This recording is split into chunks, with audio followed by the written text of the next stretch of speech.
All right, welcome everyone. So thrilled to be here with you for session 4 of Neurodivergent Changemakers, Challenging Norms and Cultivating Neuroaffirmative Change with Authentic Neurodivergent Community Leaders. It is May 29th, 2025, and this time around we are going to be featuring the one and only Kieran Rose, also known as the Autistic Advocate. And on the right side, just so that if you're not familiar with NINE, we are the Neurodivergent Infinity Network of Educators. That's our logo.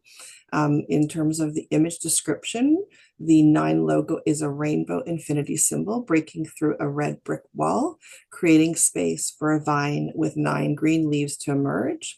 It says Neurodivergent Infinity Network of Educators.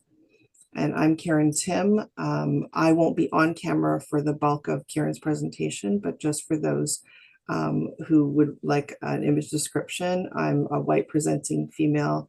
I'm wearing a black ball cap with unlearn on it, the text unlearn.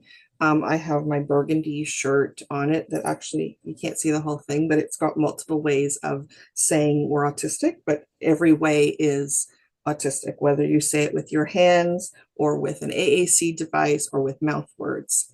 And behind me, you will see a very busy bookcase, as well as our NINE banner, which has the same logo, and our motto below, which you can't really see very much of it, but it just refers to working beyond walls and borders to foster neuroaffirming change in education and beyond.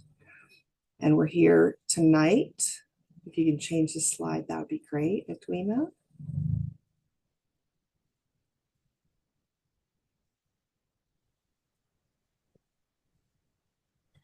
Okay, we might have to.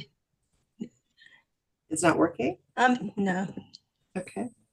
That's all right. Well, while you're sorting that out, I'll just introduce our leadership Okay, team so member. maybe it's because it's in full view. Okay. Yeah. So maybe change it that way. So I just want to thank, first of all, our leadership team members who are here with us as well, Melissa and Catherine. And thank you for waving, Melissa. I know if those who are able, feel free to turn the cameras on. So Melissa and Catherine, Sidra, and Edwina are all here, all playing very important roles. And so without further ado, we'll get started. We'll start with our land acknowledgement.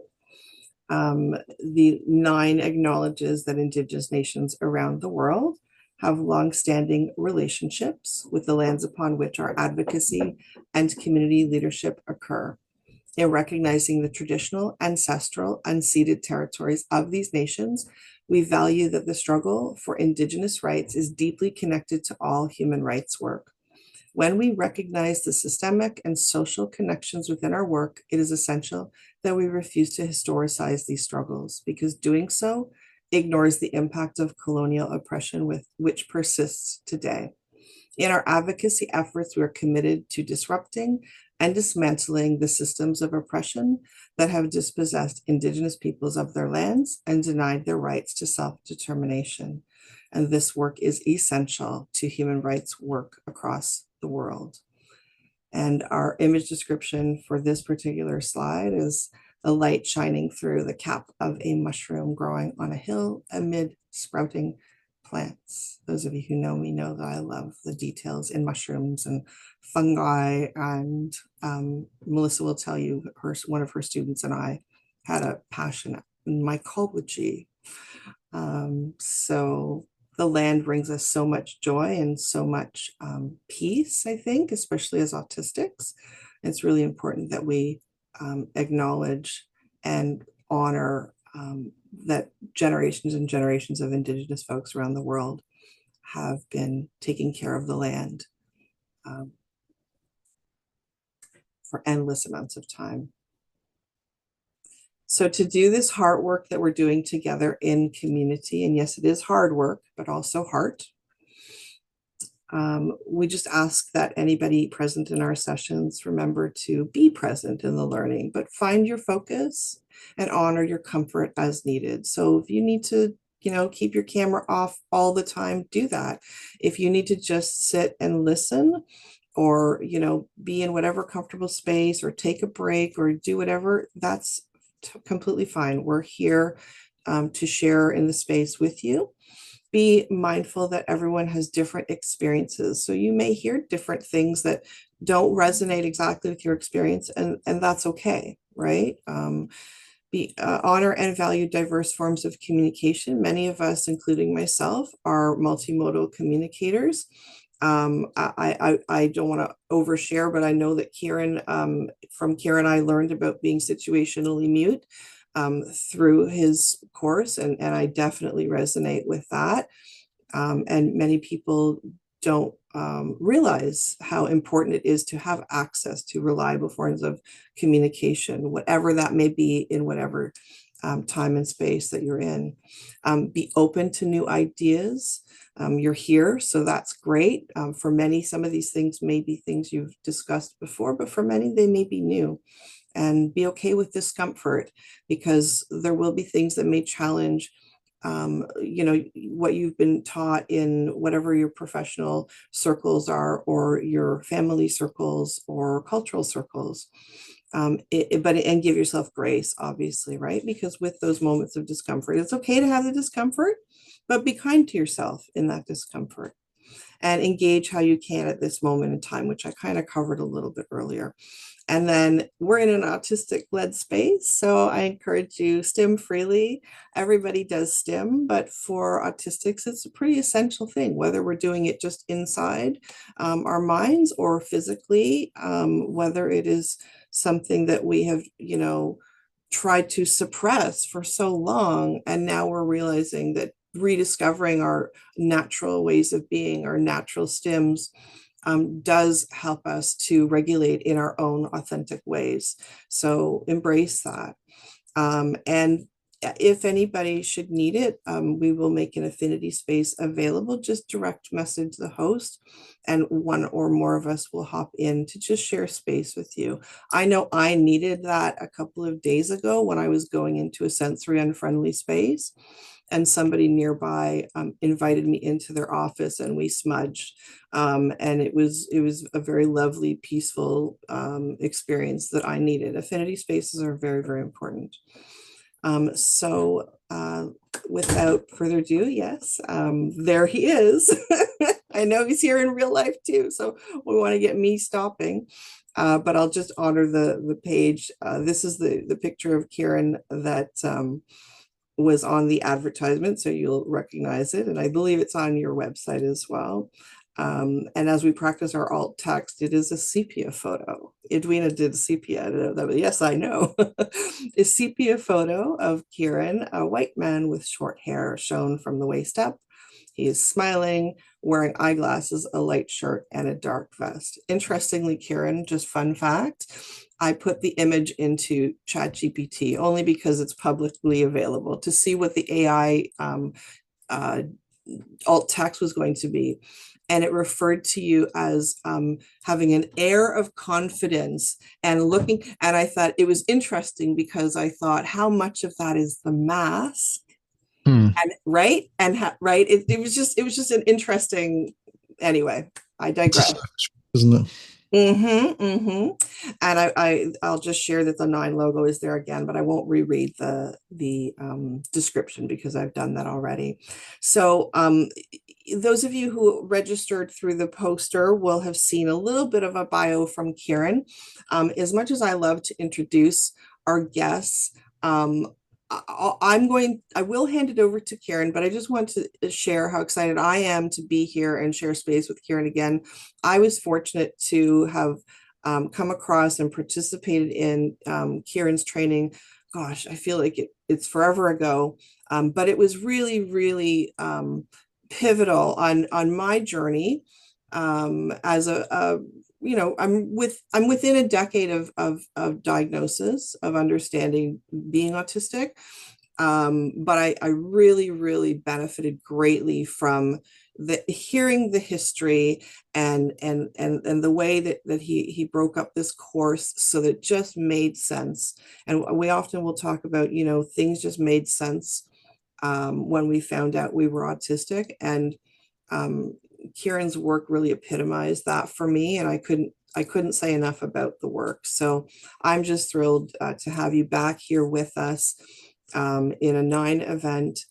And I'm going to hand it over to you because I want to hear the big bio, because I think all of the things that you do are amazing, but I just can't keep up with everything that you're involved in because it just doesn't stop.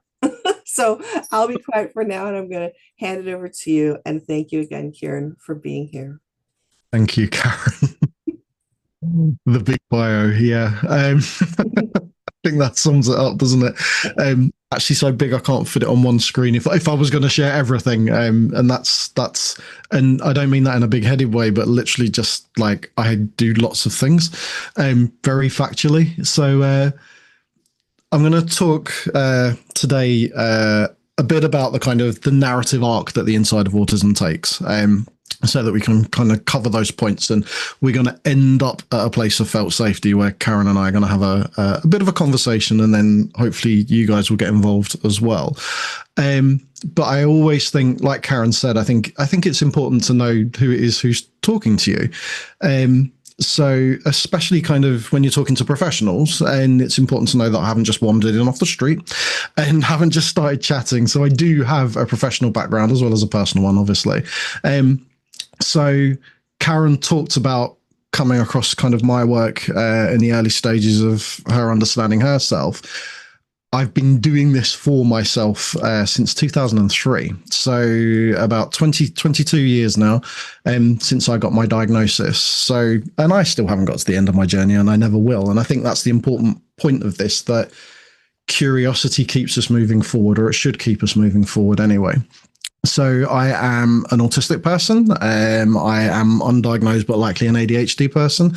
I've got lots of other things going on. Probably the other big one for me is hypermobile Ehlers-Danlos syndrome.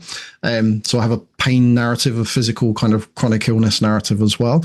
I've got 3 autistic children of varying different support needs. I have an autistic wife. I had 2 autistic parents. I have 2 autistic sisters.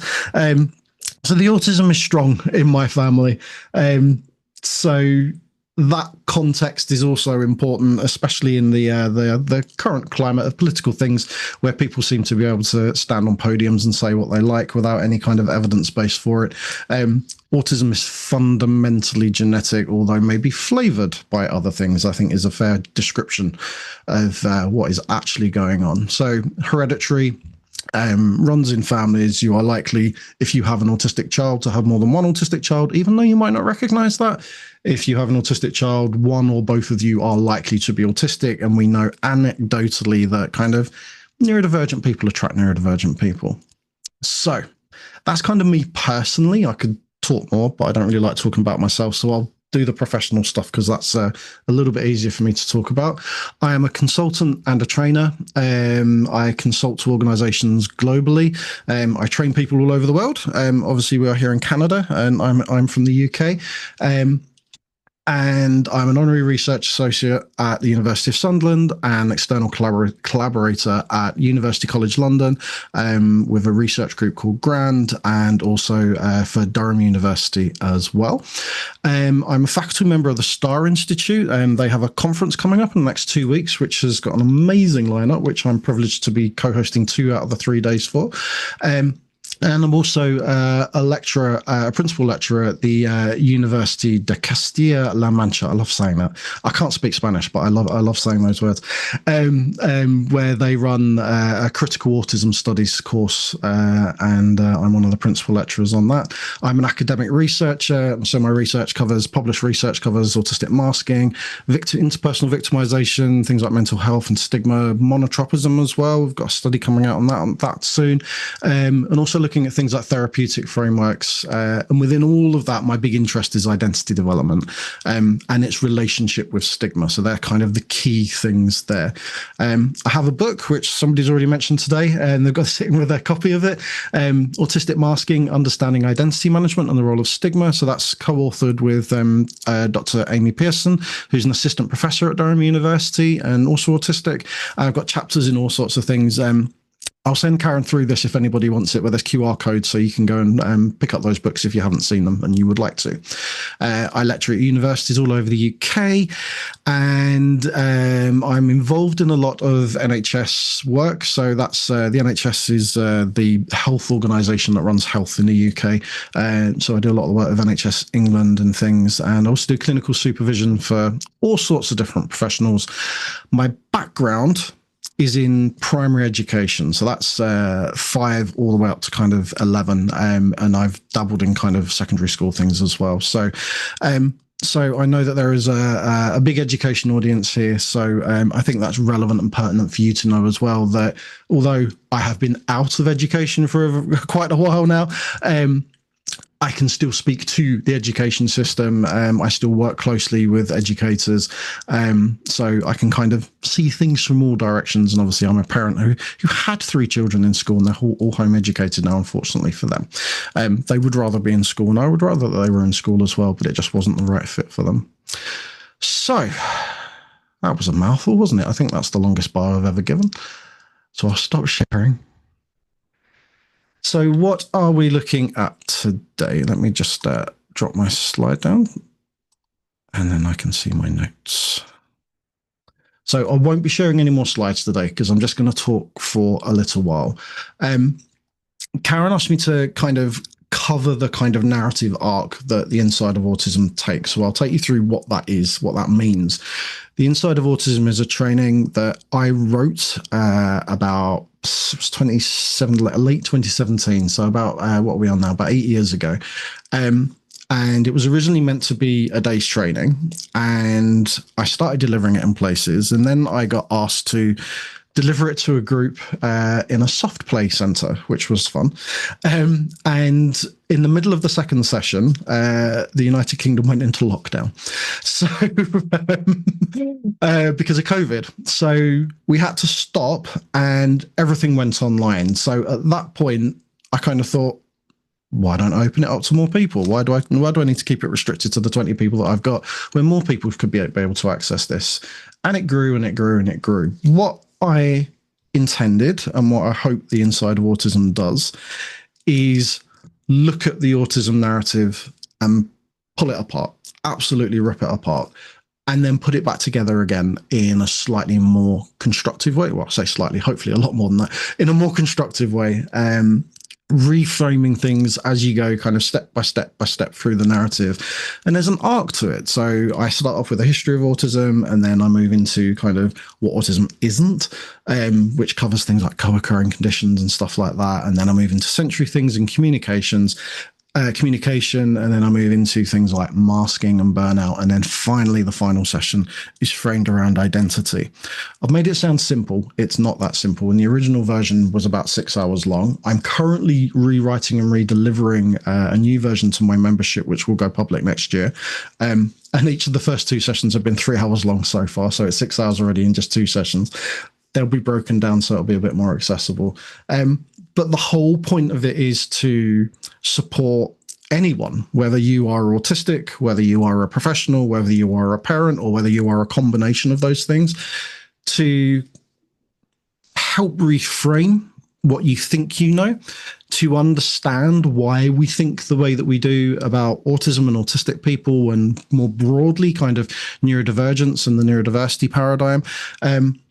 And to humanize this whole process, because I think one of the most important things to recognize is that what the history of autism teaches us, if nothing else, is that autistic people have been dehumanized for about 120 years.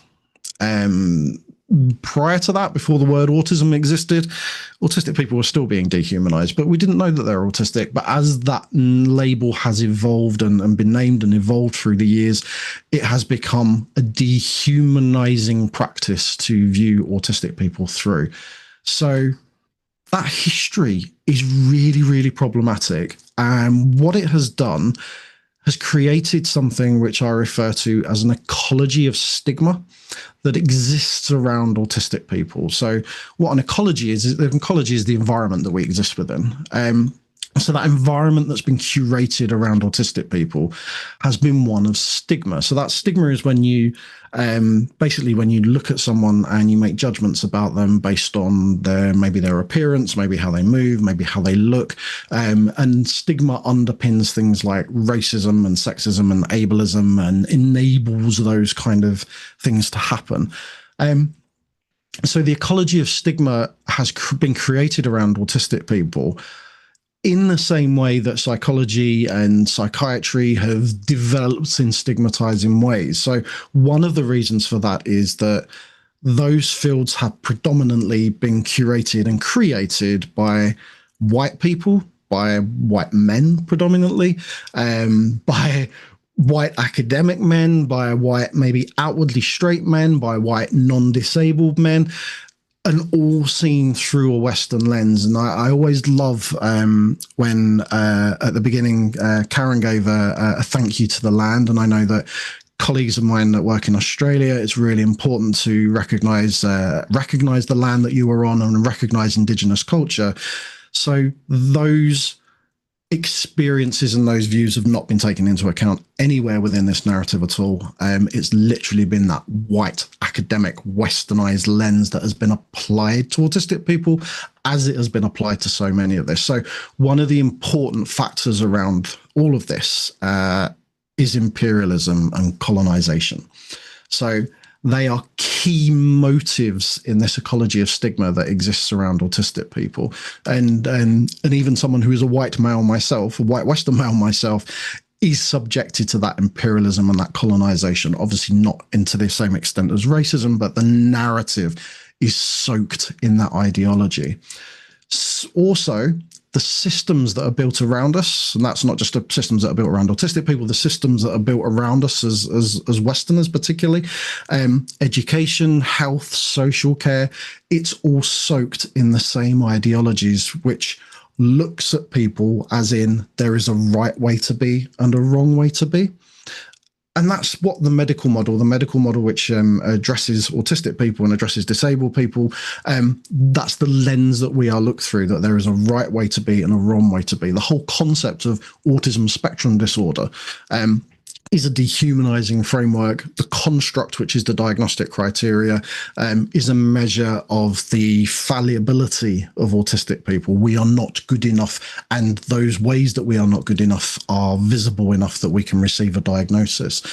So exclusion is a perpetual narrative around autistic people, as is another word, which is quite a trigger word, which is eugenics. Eugenics is also a perpetual narrative around autistic people, as it is around disabled people and anyone who isn't that white, male, middle-class academic man.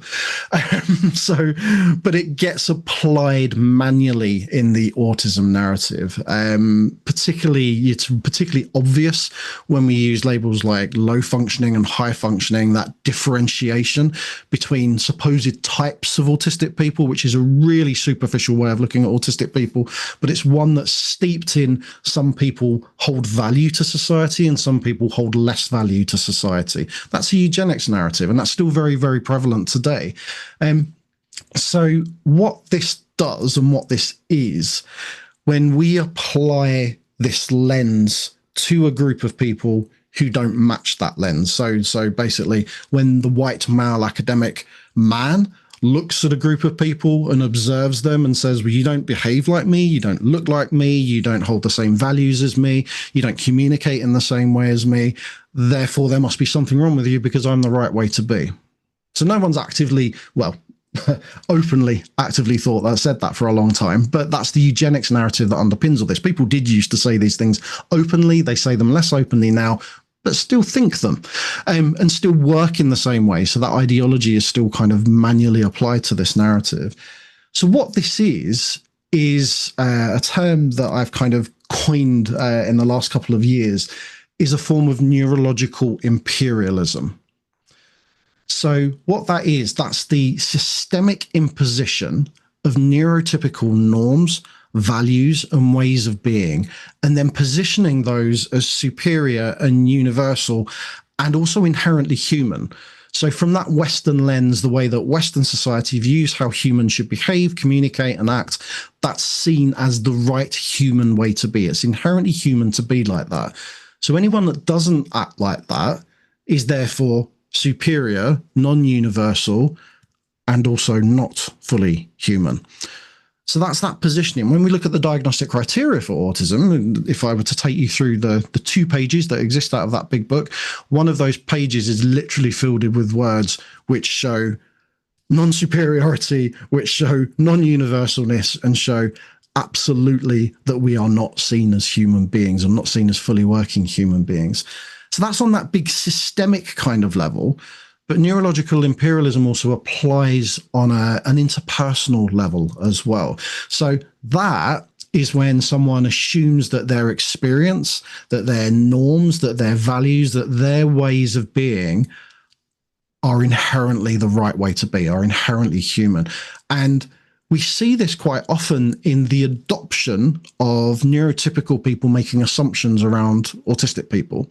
So if a non-autistic person, for instance, hears about masking, we quite often hear, oh, yeah, well, I do that as well. So there's an automatic, immediate adoption of, well, this is a human behavior, so therefore it's about me and you are the same as me. Well, actually, you've got 2 very, very different experiences going on, and that's all based on a superficial understanding of what's happening. And that assumption and that adoption happens all the time. You can't possibly be reacting to sensory stimulus like that. You're emoting in the wrong way, the way you're not regulated enough, all of those things, that application of my experience must be the same as your experience. So that happens on that kind of interpersonal level. So what it is, it's a form of cognitive colonization. So it frames neurotypical experiences as the benchmark against which all other neurological experiences are judged and measured. And then that encourages a level of control. And that control is really, really kind of key to recognizing what's going on here. So this narrative really kind of fits in terms of autistic people as a group have effectively been invaded and have been held to standards that culturally don't exist for them, that there's an expectation that you must act in the way that the superior, the more powerful group wants you to act. So what's missing from all of this, beyond the fact that this is horrendous, is that there has been a lack of looking at autistic people from the lens of identity. There's been a lack at looking at autistic people from a lens of intersectionality. There's been a lack of recognition that autistic people exist, again, outside of white people. First of all, historically, that's very much a prominent narrative that autistic people have been only recognized as white historically. And why is that? Again, that's that westernized kind of lens that, well, white people are more important and white people are superior. And then when we apply that lens, what do we say about people who aren't white? Well, actually, we diagnose them with very different things, don't we? We say you are broken in a different way, which is behavioral, or you're problematic in some other way, you're violent, you're aggressive. All of those narratives get applied to black and brown people. And also, it's only looking at autistic people through a lens of behavior, and we're back at control again. So the narrative of behavior begets the narrative of control, and then the narrative of control looks for behavior to control, and it just becomes this cyclical loop that keeps going round and round and round and round. So that lack of looking at autistic people through that intersectional lens, and when we say intersectional, lots of white people's particularly heads go straight to, we're talking about race, but intersectionality looks at all sorts of different aspects of identity. So that could be age, it could be gender, it could be disability, it could be class, it could be anything that means that you're maybe adjacent to another group in a particular way. And but within that, randomly, there's this differentiation between, again, how autistic people are viewed, because autistic people are, on the one hand, seen as this big homogenous group. And then on the other hand, we have phrases like, well, if you've met one autistic person, you've met one autistic person. So that is often weaponized and used to say, well, you can't speak on behalf of a community, or you can't speak to a broader experience than your own because you're not a homogenous group. So which one is it? Make your minds up. We've got a homogenous group of people who are treating in a uniform way, or we've got a non-homogenized group of people who are separated and individualized consistently and told that their voice isn't a part of a collective voice. You're only able to talk about yourself. So that's confusing. But again, it's that weaponized kind of neurological imperialism, which picks up and puts down a type of viewing of autistic people as and when suits its own needs. Doesn't suit the needs of the people that it's talking about. It suits the discussion of those people. It's that observational model carrying on. When we do that, again, we're negating individuality, we're negating identity, and also we're negating collectivism. All of those three things can exist at the same time, but only when it suits somebody else's purpose, and that somebody else usually has the power. The thing to remember about identity is gestalt. So identity is greater than the sum of its parts, and identity is the focus that we really need to be looking at when we're looking to help an autistic person or to be an autistic person who's looking to understand themselves, who wants to increase their level of agency and autonomy, and who wants to basically be out in the world in a slightly more authentic way, because that's going to make you feel a bit better about yourself. To have more choices, to be able to act on those choices, and to have the ability to be out in the world in a way which is having a less detrimental effect on you. And that's really when we get to masking, but I'll get onto that in a second because I could be here all night talking about that. So what the medical model does when it only looks at a diagnostic construct and negates the idea of identity is basically it's compartmentalizing you. And what that can do is cause a fracture. It causes a fracture in your identity development in the same way that stigma can cause a fracture in your identity development as well. So there's two huge ways within which autistic people are developing identity within this ecology of stigma, and two huge ways which they're being, two huge sticks that they're being beaten with, basically. So we've got a diagnostic construct which views you as disordered and views you as not being a good enough human being, views you as being an incorrect version of a human being, which is a really, really, really bad way at looking at evolution as well, because there's not one type of human in the world, even though we tell ourselves superficially that there is. But the other side of that is that our developing identity never develops in a way which could be meaningful or authentic for us. Why?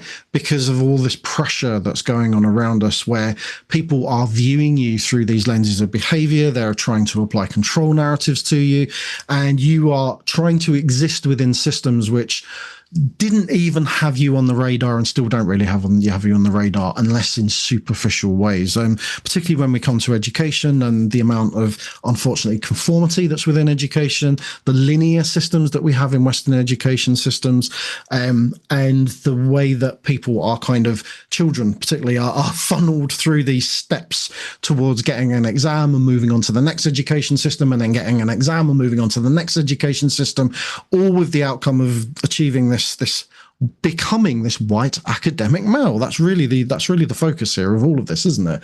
So what that does is fracture who you are as you develop. So there is, if we were looking at it in a kind of really meta lens, and we were looking at multiverses, there may be a universe out there where a more authentic version of you developed that did not experience all of this stigma, and who knows what that person would look like. And unfortunately, what happens is, particularly for autistic adults who receive a diagnosis or they come across their identity later in life, there is a grief that sets in for what could have been, for who you could have been. And what that grief is actually a recognition of this fractured identity that has existed with a need for safety and a constant striving for safety, but has had no or little agency in order to be able to maintain or get that safety.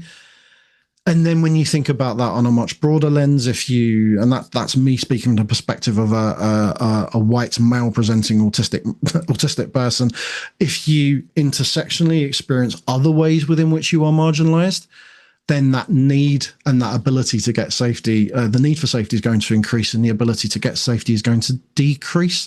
So these things are really playing a part here. And when we get to felt safety, we'll kind of dig into this a little bit more. surrounding all of this, and again, unfortunately, education plays a huge role in this, are the expectations, the normative expectations around things like communication. Karen referenced it earlier, actually, interestingly, when she was talking about being someone who relies on alternative forms of communication to support their communication.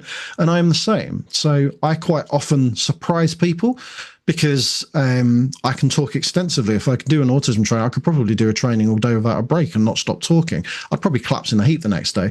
But I could do that. But outside of talking about autism and the autism narrative, outside of doing this work, I don't really speak at all. I don't use my voice at all. So people make a snapshot of me. They see someone like this who can speak hopefully eloquently, who can communicate in a way which people can understand, hopefully easily, and who is obviously an okay communicator at the very least. But what they don't see is what happens outside of this space. And what they don't see is all the scaffolding that's in place to enable me to do what I'm doing right now. And they don't see how much energy that takes up as well. So that expectation around communication, around those snapshots and those assumptions, I'm talking more and more at the moment around, in terms of identity, around the different aspects and facets of our identity. So we all have a communication identity. Yeah, I wonder how many of you have ever thought about what your communication identity is, or has anybody ever asked you what your communication identity is? So what does that mean and what does that look like? Well, we all develop forms of communication. We all develop ways which are meaningful for us to be able to communicate, but we are also all products of our environment. When you do not feel safe, or when you are not introduced to potential ways that you can exist. So as an autistic person who doesn't know that they're autistic, you are unfortunately subject to the whims and needs and expectations of other people. So your communication identity is going to develop along the lines of what's expected of you, unless you are someone who does not speak at all. But even then, the expectations are that we will try and get you to speak in some way. So all of these snapshots and these assumptions fracture our communication identities. So it is only in adulthood and as I have understood myself more that I have been able to recognize and also use my agency to be able to implement the fact that I do not have to speak all the time. It is okay for me not to speak. It is okay for me to use supporting communication tools. Now, I have privilege in doing that, and not everybody has the privilege to be able to do that, and I absolutely recognize that.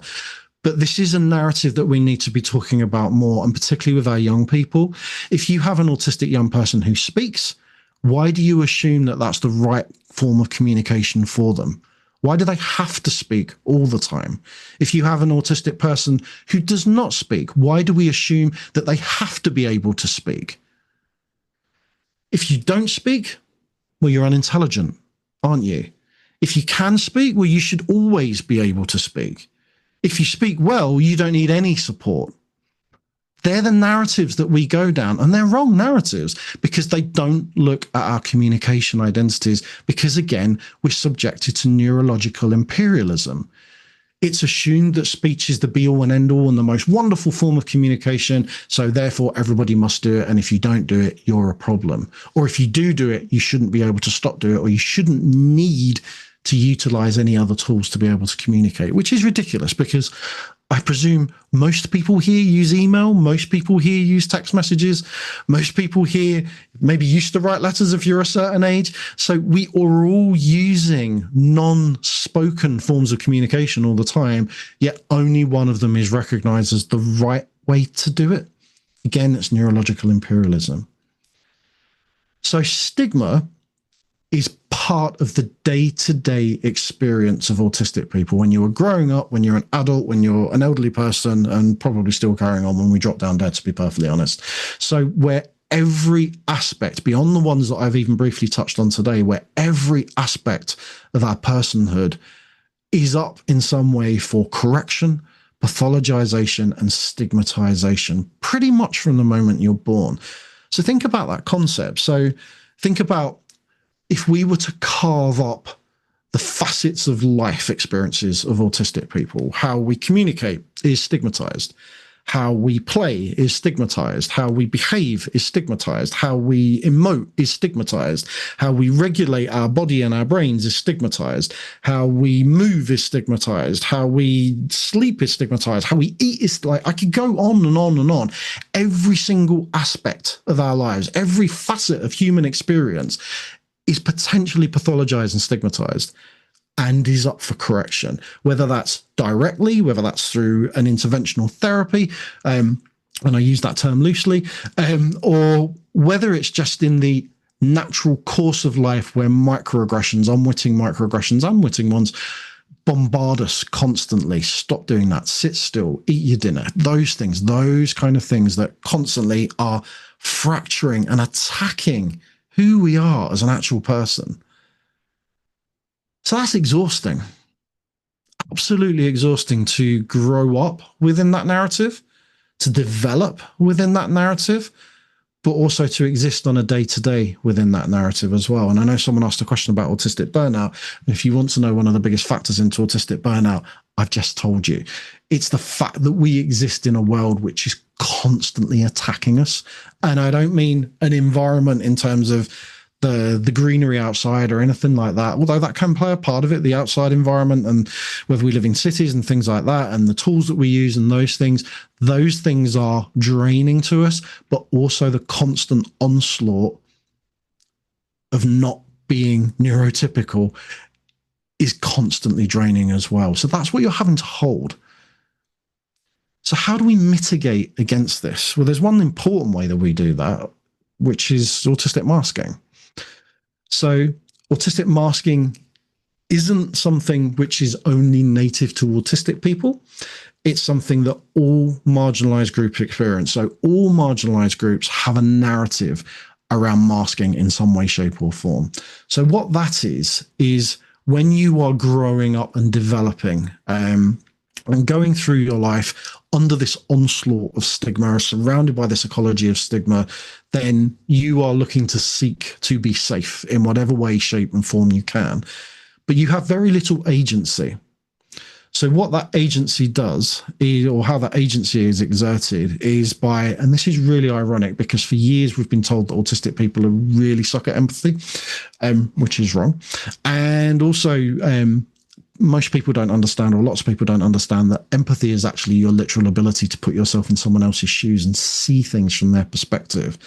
Now, in order to do what I'm about to tell you, you need a huge ability to be able to actually see things from someone else's perspective, because you need to predict how other people are going to perceive you. This is what masking is. So masking is something that I call projecting acceptability.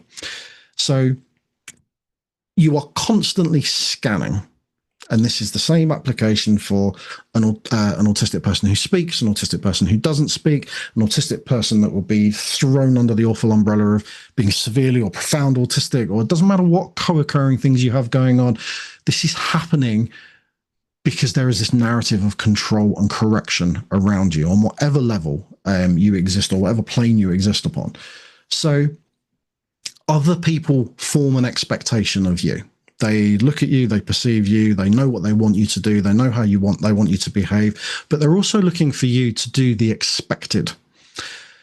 When you don't do the expected, that's when the correction comes in. But you can't always match that correction. You can't always do what that correction tells you. So other people kind of become attuned to the fact that you're different in some way, you are not going to change, and therefore we put you in a box of problematic over here. And how we view that box of problematic is also recognized internally by the person who's deemed as problematic.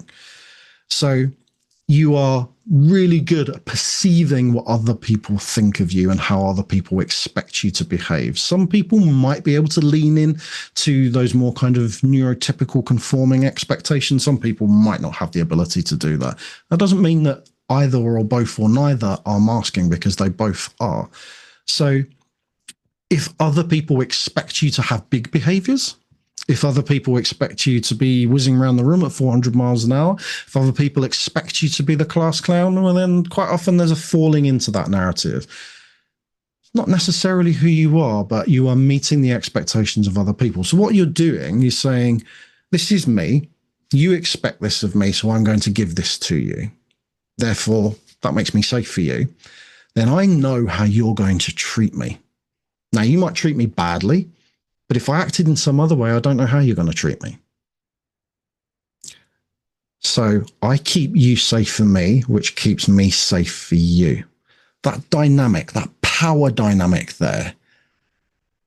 And there's a million examples of this. Those of you that have got my book, if you've read the book, you'll have seen some of the examples of this. But one of the ones that I quite often use is I do a lot of work supporting, or trying to support anyway, people who are being held in inpatient units, mental health units.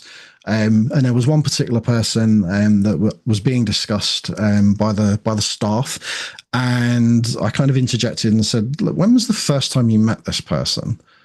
And they said, when they were brought here on the bus that brought them. And I said, "No, I don't think that's the first time you met that person. I think the first time you met that person was when you read the 6-inch thick report about them that covered them for the past 10 years of their life." And they were like, "Oh." So then we got into how were they framed in that report? What was the descriptions of them, of their behaviors, of what had happened?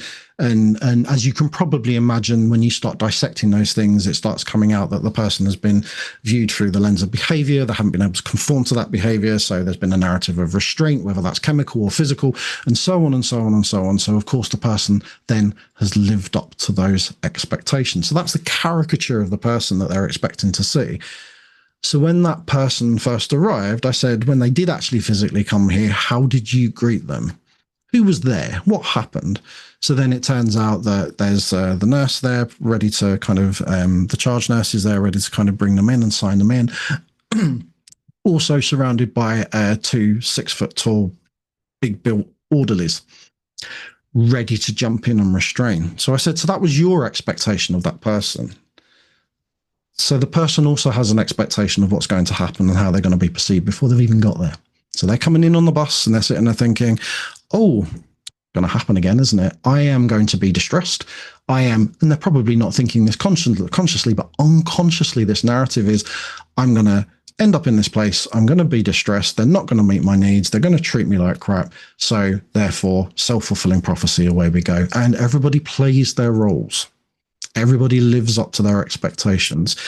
So I said to the nurse, if that person had got off that bus holding a bunch of flowers and a box of chocolates and had come up to you and given you a big hug and said, "I'm so delighted to be here and what can we do? Tell me the rules and I'll conform to every single one of you."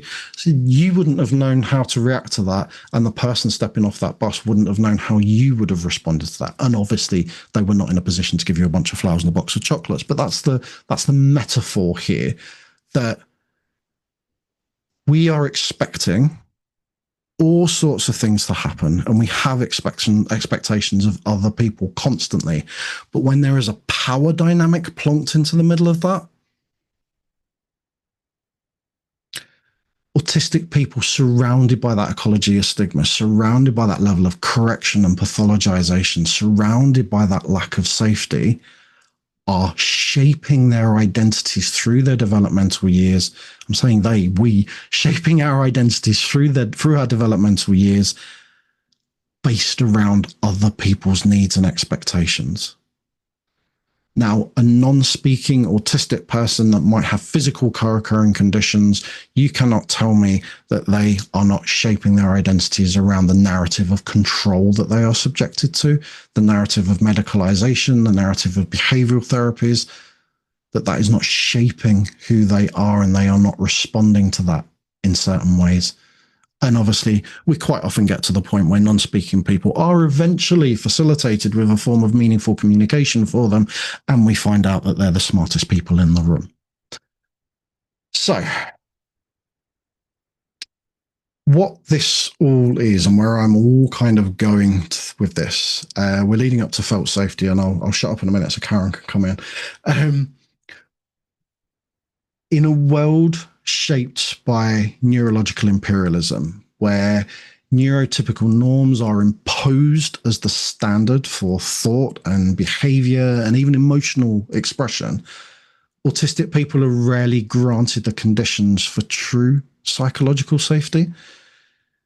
there are spaces where those norms are set aside and where our ways of being are recognized rather than scrutinized, where something really profound becomes possible, where we don't have to do anything to create safety. It simply manifests. So these are our islands of safety, and I'll explain what that means in a minute, where they're rare, precious spaces where empathy flows backwards and forwards, where authenticity is not just possible, but it's actually assumed. And liberation doesn't arise from careful management or therapeutic strategy, but from the quiet refusal of neurological imperialism, the absence of expectation, control, and the absence of a demand to explain ourselves. So autistic people we are privileged to be living in the world that we're in terms of the way that we can connect, although the way that we can connect is being quite controlled through social media. Those spaces have changed, unfortunately, but we are still striving, and I know that this is a space that the 9 Group are trying to create and do curate often, where we can have an island of safety where you walk into a room and you feel accepted immediately. You don't feel judged. You don't feel the weight of expectation of other people. In our education systems, I don't know that it's possible to fully do that, but I do know it's absolutely possible that we could try, that we should be striving to create islands of safety in these spaces. And I think it's really important to recognize that an island of safety does not just have to be curated for autistic people by autistic people, that non-autistic people can be a part of those spaces as well. But it basically needs non-autistic people to be willing to meet us without condition. And that's the important thing. So if they're going to be curated spaces, they have to be met without conditions. And it's going to take a brave bloody educator to take that step. But I know that you guys exist. So just before I invite Karen back in, there is a book coming out in October of this year, and it's called Fostering Neurodivergent Thriving at School. And once I know more about it, I'll send some details through to Karen so she can share it all with you. I have a chapter in that book around felt safety, but I know that there are some amazing people who have written chapters in that book as well, and it is targeted towards educators.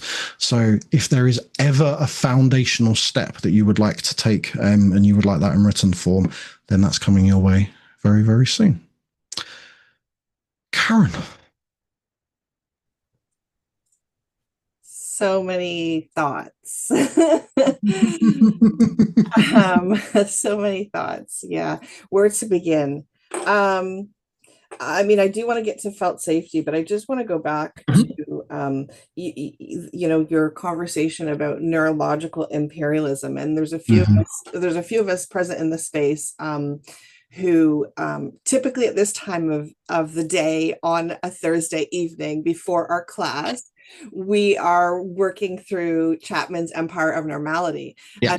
Right. And so I was really resonating with a lot of what you were talking about, because just that idea of normal and how it's, industrialized, it's colonialized, it's like, who matters? Who's the center of the universe? And that's been such a problem. And even though we talk about decolonizing education, we talk about depathologizing, and moving to things like the social model and cultural model as opposed to the medical model, there's this dissonance, because in education, where many of us have our careers or aligned to educational settings, we're still being trained in the old context. Yeah. Right. So can you speak to sort of any thoughts related to what I've just said? I'm not going to ask you like a question, just go. I think what we are on is, in terms of autistic rights, it's you can't really separate that from disability rights or from any other kind of civil rights movement, because if we're not doing all of the work at the same time, then it's pointless. We've seen what happens with things like feminism goes to a certain extent, and then it falls apart when it's not taking into other kind of critical theories and things. So we all have to be aligning ourselves along. It doesn't mean we have to agree with each other, but we all have to be pulling in the same direction, I think is a really important kind of point. So that's not something that happens overnight. And I think one thing that keeps me awake at night, but it also keeps me going, is that I don't really think we're going to see manifest, tangible, meaty change in any real meaningful way in our lifetimes. But it doesn't mean that for the next generation or the next generation or the next generation that there isn't a knock on there. So I think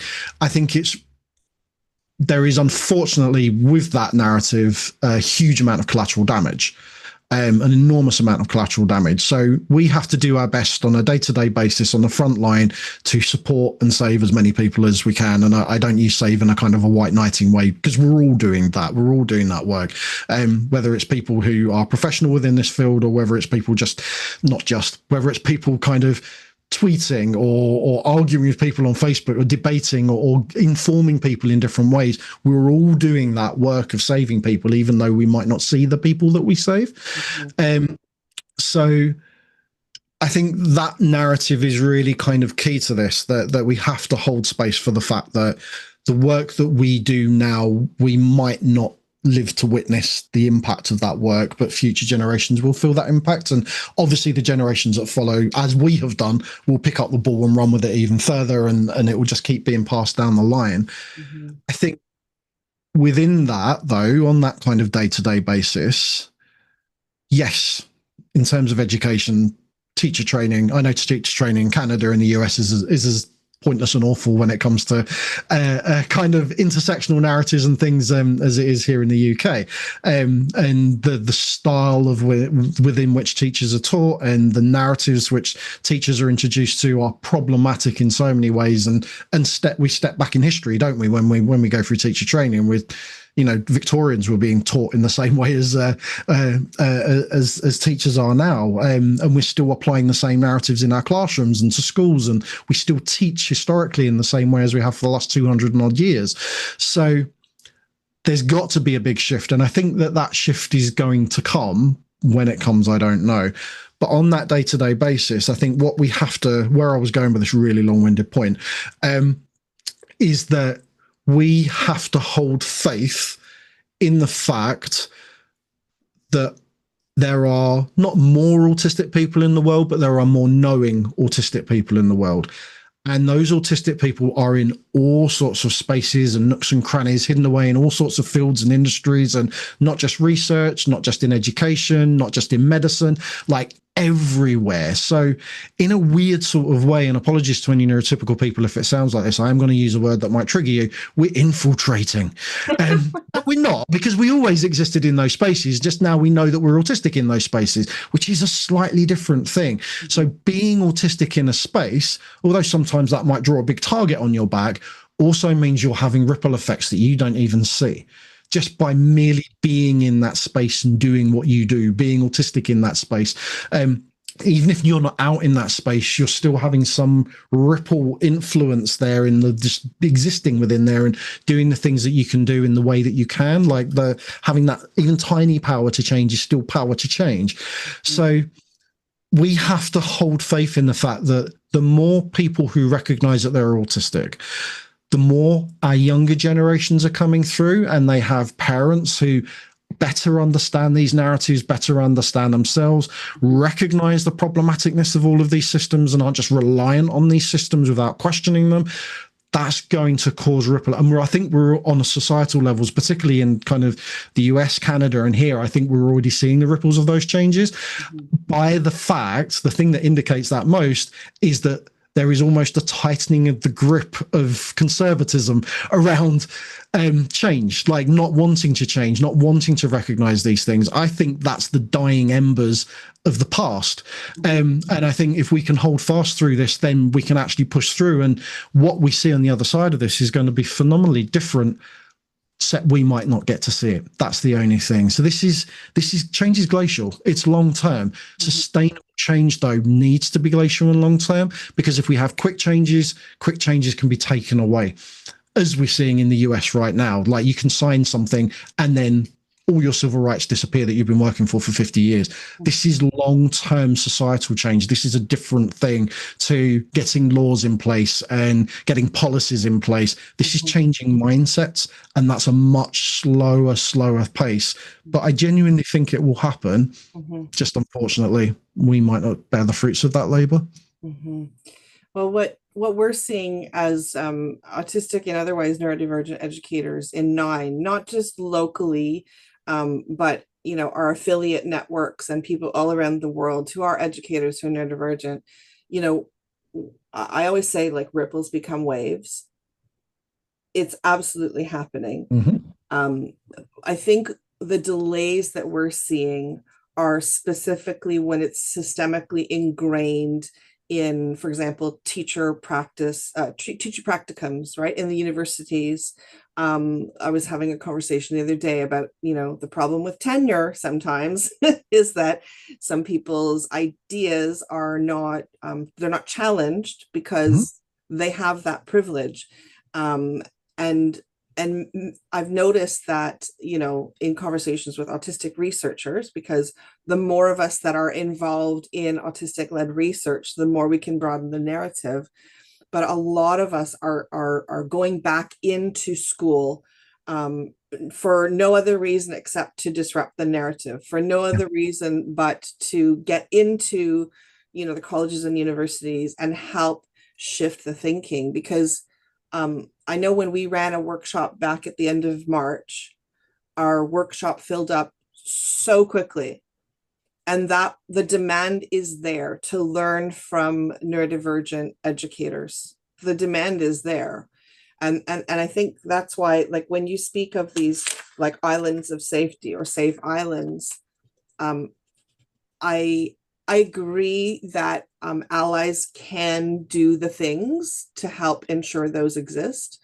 But what's so beautiful to see is when we have autistic and otherwise neurodivergent adults increase representation in our schools, they are feeling safer to be openly autistic, openly neurodivergent, are sharing their lived experiences, and then community is formed. And right now, we're not baked into the system. Right now, we are still the naysayers. We are still the troublemakers. We are still the ones, like you say, everywhere that many of us go, we're on this, like, hypervigilance. How much can I or can't I stim?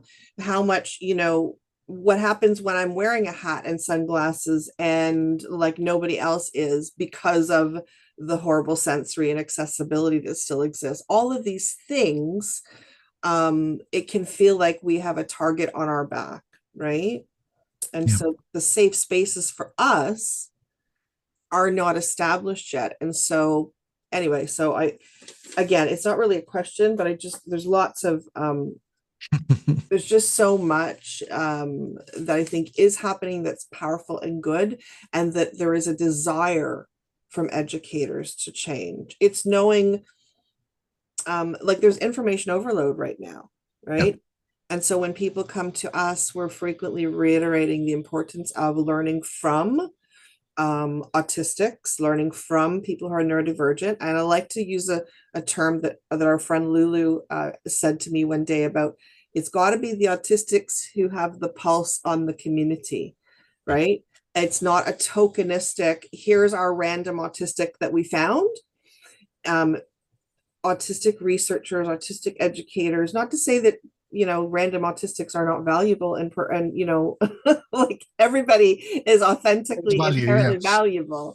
However, when we're trying to amplify a variety of perspectives and making sure that we're really representing, I don't even like to say consensus, because we're all so unique.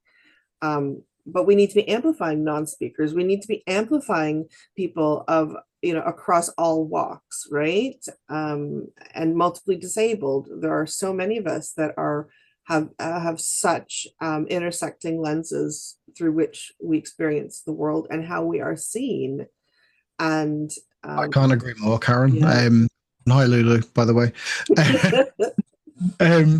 I think when I first started kind of writing stuff, which was really where I kind of started with things, I started writing about myself because that's all that I knew. But very quickly I realized kind of, while my story is important, that I also have to step outside of myself and start recognizing other people's stories, not only because other people's stories are important, but also to find the connectivity as well, to find the shared kind of relatable experience there is. And that's the thing. It's not that.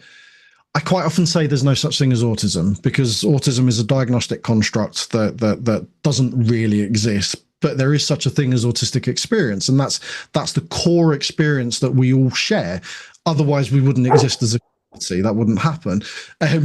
So it is important that everybody's kind of individual story is collated and heard, and that people feel seen and respected, and that people are heard. But also it is important to step outside of that as well, so that it doesn't become about you.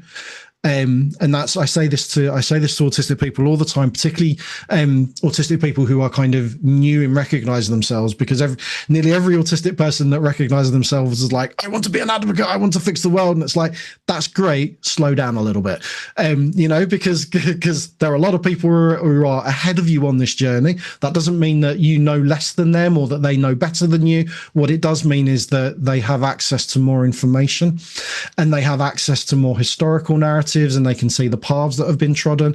And that's not just speaking autistics, that's non-speaking autistics. There are a lot of us around, so we can't all individually be heard. But what we have to do is tap into, I love Lily's phrase there about the pulse, tap into kind of the narratives, tap into what's been happening, where is it going, what are people saying, what does the research say, being able to start unpicking those things as well. And kind of, I mean, there was a time where I looked at research papers as like, oh my God, I can't read this. It's too overwhelming. It's too intelligent. It's too this, too that. And now I can probably pick up a research paper and pick it apart in about 5 minutes. So, and that's because I've learned to do that. I've taken the time to be able to do that. So that's where you need to kind of be heading if you want to affect change on a kind of a professional or a systemic kind of level. You need to be able to pick this narrative apart and be able to speak beyond your own story. Yeah, I think it's such an important point. It's so powerful. And I think that's why many of us are, as we're mobilizing, we are, and Jules, who I know is also here, we've had conversations before about how we all have our different gifts. And I don't do the super power narrative. I don't like that. But we all have our real strengths. And, for me, it's about that, creating that matrix, getting connected across the world so that we're mobilizing together, right? And I think that's why 9 is so important, because everywhere we go, there will always be autistic and otherwise neurodivergent educators. An educator can be defined how we define it, because a parent is an educator. A guest speaker is an educator. We are educating ourselves, each other in community. We're co-creating. And I think when we move away from that industrial colonial model of education, then that's where we get the rich reality of what education can become, right? And that's where we remove barriers. Right now, there are so many barriers. So that's where I know, because I want to honor everybody's time, but I do want to go into your felt safety. So when we think about things like barriers, I know I experience barriers every single day, and I've got 2 years before I could actually retire, and I'm still experiencing these barriers I didn't even actually understand were barriers, but have taken a cumulative toll on me in many, many ways, right? And I'm not just speaking for myself. Like, this is what many 9 people are coming to the table that we've created and sharing our stories, that this is something that resonates in education, in other professions. So talk to us about this concept of felt safety. And if you, I mean, speak to students in educational settings as you like, but I mean, even broader, because I think it's important beyond that, like in the workplace, in when we think of accessibility, when we think about just being around people. Talk to us about felt safety, if you would. So what felt safety is, it's an emotional and psychological experience, basically. So you might walk into a building and know that fundamentally, physically, you are safe, although you might not feel safe. You might not emotionally be safe. So it's the space kind of that's found between knowing that you're safe and actually feeling safe. So it's a very intangible thing, and it's very personal to kind of everyone. So it's rooted in our things like our interactions, our environments, our internal dialogues, all of those kind of things. It's a sense of security and trust that goes beyond the absence of physical threat and then moves into that kind of emotional and psychological kind of sphere. So, and that really speaks to our autonomous nervous systems as well. So if emotionally or psychologically you don't feel safe, then all of a sudden your nervous system is going to go on high alert. And then physically, you're not going to feel safe as well. So again, cognitively, you might walk into a room and know that nothing is going to hurt you. You can still feel hurt in that space. That's the kind of key difference here. And then when we apply, so if we apply that to adults who are in workplaces, who are subject to conforming to whatever standards or norms or expectations or rules are within that workplace. And this is going to look different for everyone, first of all, and this is going to rely on how much agency you have in that space and how much you can apply kind of that agency through autonomy. So for an adult in a space, you might cognitively be able to maybe pick this apart a little bit more. You might have more knowledge to be able to speak to. You've grown up through the years, so you might be able to kind of apply more of a cognitive narrative to it. But think about this in terms of a child or a young person who has zero agency at all in the spaces that they are told that they have to be in, that they are forced to and taken to and are held in, spaces that don't honor their nervous systems, don't honor their sensory systems, don't honor their learning needs, don't honor their learning styles, don't honor their attentional styles, who don't feel safe in those environments. So when we're talking about autistic people struggling in environments, sometimes, if we're lucky, people look to the sensory environment. Sometimes, if we're lucky, people look to, I don't know, they're wearing a uniform and it's itchy, or they need a toilet break pass or whatever. None of that's going to help you feel safe. They're all sticking little band-aids over gaping wounds, and those gaping wounds look like unsafety.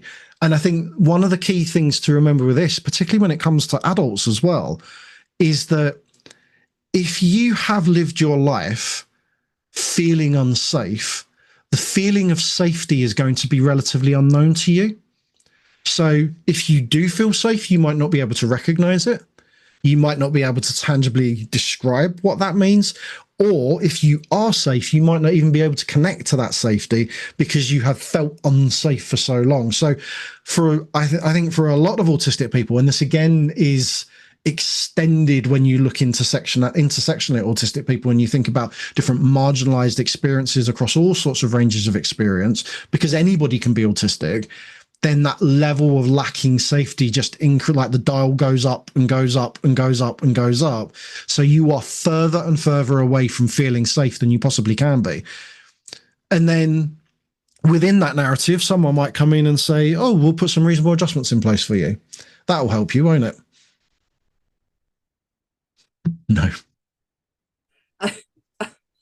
I'm going to behave. Hold that tongue. Well, no, only Mask. Yeah, I'm going to behave only because reasonable adjustments and all of those things are like around the world. There are so many laws and policies and processes and things that can be activated, but there's a disconnect between what's supposed to happen and what would make someone have less barriers, have barriers removed compared to the knowledge, the schema that exists within, those who are to implement those things. And that's all I'm going to say.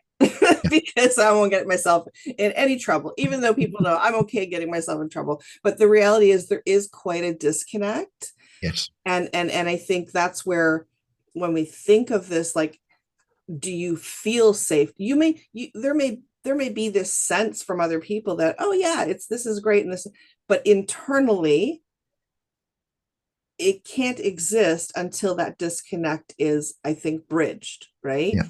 And that, and then there's also the layers upon layers of harm that has been caused before that. So while I'm thinking about this,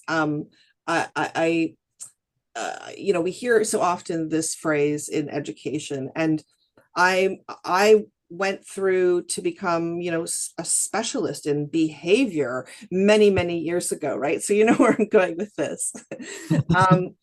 But I was fascinated by behavior, as many educators are, and certainly as many autistic educators are, understanding the causes and the reasons, what have you. But there's a lot of people that use the phrase behavior is communication.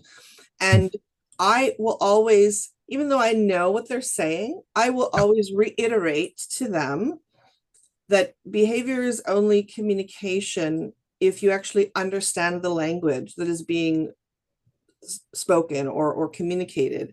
And oftentimes when educators who have not understood autistics from the inside are interpreting from a very surface level, and interpreting from a very behaviorist model, which does not tap into our authentic ways of being. And so, I mean, there's lots of layers to this, obviously, but when we think, I'm just connecting this to the idea of felt safety.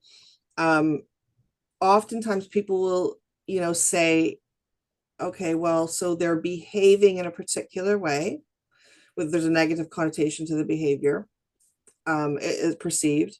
And then, people will say, well, are their communication needs being met? Okay, so that's a good question to ask, right? Mm-hmm. This is a neuroaffirming approach, right? Are their communication needs being met? Do they have reliable access to communication? Are their sensory needs being met? Have you looked at, is it too bright? Is it too loud? Is it too whatever? Do they need a safe space? Do they need, right? And little humans, they don't know maybe what they need. And as adults, we're still figuring out what we need, right? And to, to what extent have we been taught to suppress stims, whether intentionally or not, by best of intentions? So those kinds of questions get asked in neuroaffirming intent, but there's still so much more to it, right? So, like, where do you see, like, the felt safety piece as sort of a next step? Like, how do we get there? Yeah. So have you ever heard of the concept of Wittgenstein's lion? Oh, a long time ago, yes, but tell us, please, for everyone. What Wittgenstein said is that if a couple of people are having a couple of humans are having a conversation, and a lion entered that conversation, and that lion could speak English like we do, and could communicate in a way that we could understand, it wouldn't matter, because that lion's worldview is so very, very different that even though they're speaking the same language, the humans in that conversation would not be able to understand what the lion is talking about. Yes. So there is and that's kind of what I was leaning to, of kind of the kind of interpersonal kind of neurological imperialism, whereby in here. In there, whereby neurotypical people, or people who are not autistic, so it was probably a better way of putting it, and people who are not autistic, mm-hmm. and sometimes even autistic people do this about other autistic people, because like not all autistic people are going to understand all other autistic people, right. But from a neurotypical or non-autistic perspective, because of that power imbalance, there is an assumption that when an autistic person is part of that conversation, that we know what they're talking about. that we understand them implicitly because we're coming from the same place, aren't we? We hold the same world, but we don't. That's the whole point. I mean, you mentioned two domains there. Have you thought about their sensory differences? Have you thought about their communication differences? What about their attentional differences? What about their emotional differences? What about their bodily and physiological differences? What about all of a sudden we're talking about a human being which is completely different to the human being that you are? So sharing the same worldview is not a possibility there. So what that isn't me saying is that all autistic people should be segregated from all non-autistic people. But what we do have to recognize is that there can be an inherent safety for autistic people to be around other autistic people at the exclusion of non-autistic people. Why? Because generally, and again, obviously this doesn't apply to everybody on an individual level, but generally we can say that autistic people, particularly autistic people who, like Lulu said, have their finger on the pulse, can be more open and accepting of non-normative behavior, emotions, thought processes, worldviews, like those things become a little bit more acceptable.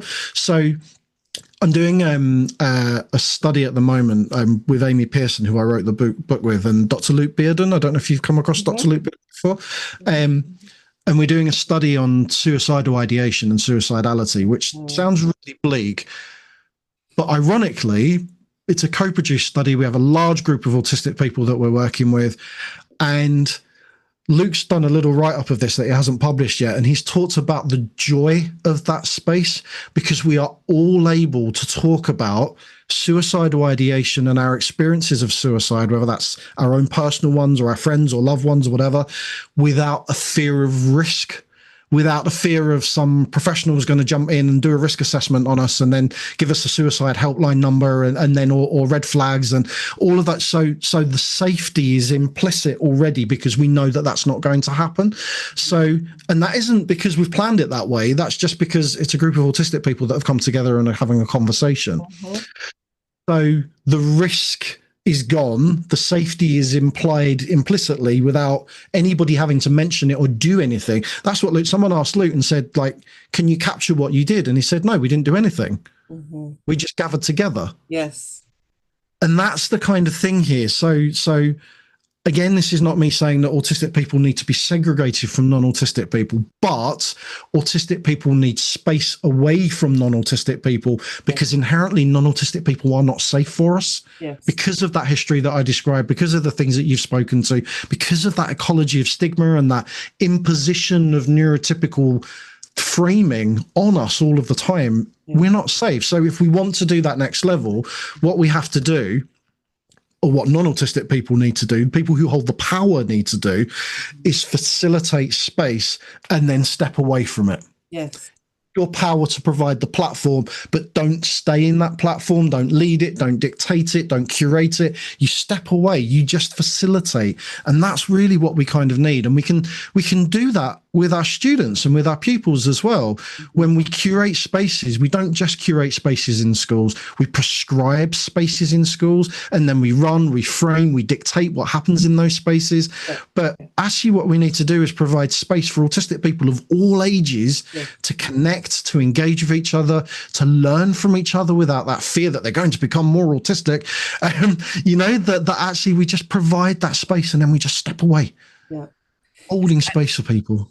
And that, I think that's so important. I see Sidra's hand. I'll just share before I turn it over to Sidra, that need was so clear, because we know the research says that it's such a protective factor when autistics have shared space, whether it be autistic mentors and autistic kids, right, etc. And so we did kind of a little authentic experiment with this thing we called the Awesome Human Club, and it was literally autistic kids and autistic adults.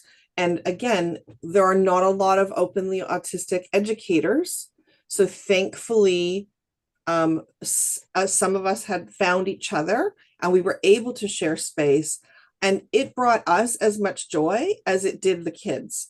But the impact on their persons, their personhood, like we still will hear from their families and from them. And these are the kinds of things that need to exist. It's kind of like the importance of having, you know, the what we call GSAs or gay straight alliances for kids in the 2S LGBTQIA population, and having those safe spaces. And I just I like it's I just remember that day when I went into Melissa's class, I believe, or somebody's class, I can't remember, and I read a book. I I I was their administrator and I told them about being autistic, and this little person who was like very young said, like, yelled out, "I'm autistic too." Like, it was brilliant. It was just that safety was felt immediately because she felt seen and understood and could connect with somebody who understood some degree of her experience, right? Anyway, so, Sidra, I know she sent me a direct message, but go ahead, Sidra, and share what you'd like to share. Hi, I just wanted to thank everybody for being here. I am looking at the time and making sure. Oh, did we lose Sidra? Sidra just muted, I think. Oh. Sidra, we Sorry can't. about that. My phone was ringing. No worries. I just wanted to say thank you, everybody, for being here. And we are going to switch to a quick question and answer. The team has been receiving questions, and we've organized them into a Google Doc.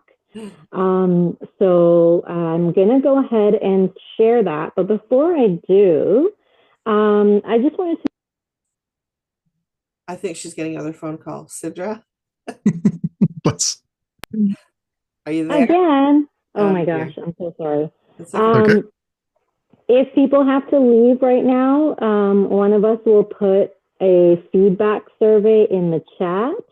But you are all welcome to stay for the question and answer session. So please, if you do have to leave, grab that survey feedback form from the chat. We're going to put it in there shortly.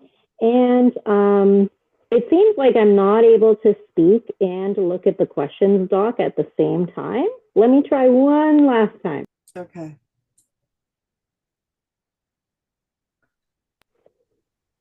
Okay, I think I'm able to look and speak right now.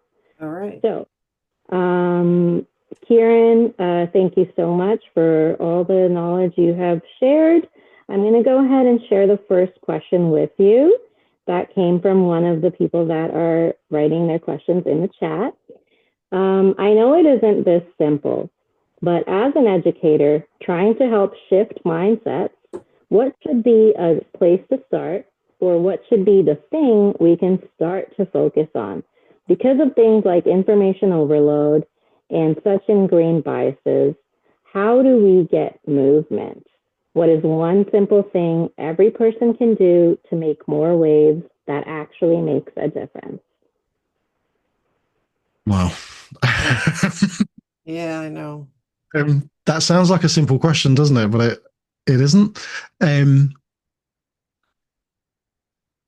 That's a much huger question than I thought it would be. I think it depends what your objective is. I guess that's the kind of the first step, and it depends on the context of the environment that you're trying to change. Some environments will be more progressive spaces, as others will be less so. There might be more like soft C conservative, or some might be set in the dark ages. So that context is important, but I think one thing that I always say is that you will not be, it's very unlikely that you are the only person in that space who wants change or is ripe for change. So I think the first step that I would always recommend is finding other people within that space who think and feel the same way as you do. They might not be as far along in their journey as you, but they might be open to that. So I think kind of sussing out who on balance is on side with you, first of all, because there's collective power there straight away. So there's more opportunity to change. And then I think after that, again, it depends on the context of the environment that you're in. And some people will be more open to the possibility of change. Others might be less so. But a good place to start is literally empathy, and helping people understand what that is, first of all, because lots of people mistake empathy for sympathy. But that recognition, again, what Karen spoke to before, that kind of being able to see things from other people's perspectives is really, really hard for all human beings. So the only way that we can lean towards someone else's experience is to learn more about it. So being able to take those kind of steps is kind of the real kind of game changer there. And one thing which is a handy thing, which Karen, I'm presuming you will have seen the double empathy animation that I did. Oh yes, multiple times. So that is actually a really good snapshots conversation starter. Actually thinking about the framing of dynamics between, or hold on a minute, there's a group of people experiencing something here which we hadn't even anticipated.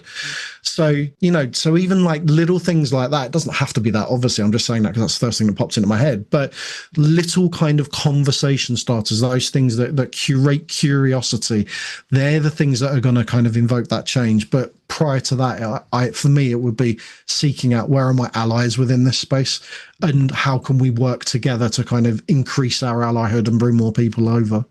Mm-hmm. Yeah, and it's about leveraging layers of privilege too, right? Yeah. And I think that's why many of us have tried to go the route of say promotion or things like that. But again, there are sometimes barriers, and people who are outside of the box thinkers can be scary to those who want things to just be nice and tidy. Yeah, so Laughing, Karen. so we make our own tables. What can I say? Yeah, no, Sidra, I don't know, like there's lots that I would love to cover, but I just want to recognize a couple things that were direct message to me, just so that they're out on the table.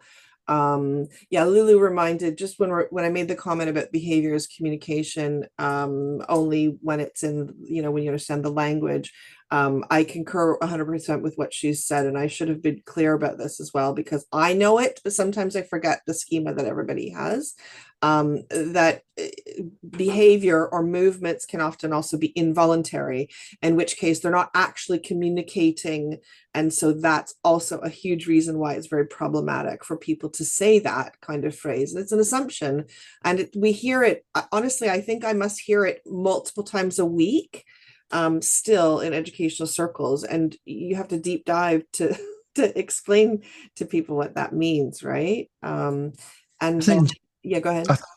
That really speaks to people are often looking for a quick fix, aren't they? Right. People are looking for a quick solution, and a term like that is a quick fix. It's an assumption. It's easily applicable, and it negates the fact that not all behavior is intentful communication. And then even if it is intentful communication, we might not understand what it's intending to communicate. So there's a lot of assumption that goes with it. But I think it's one of the questions I am asked most is, ironically, is there a resource for that?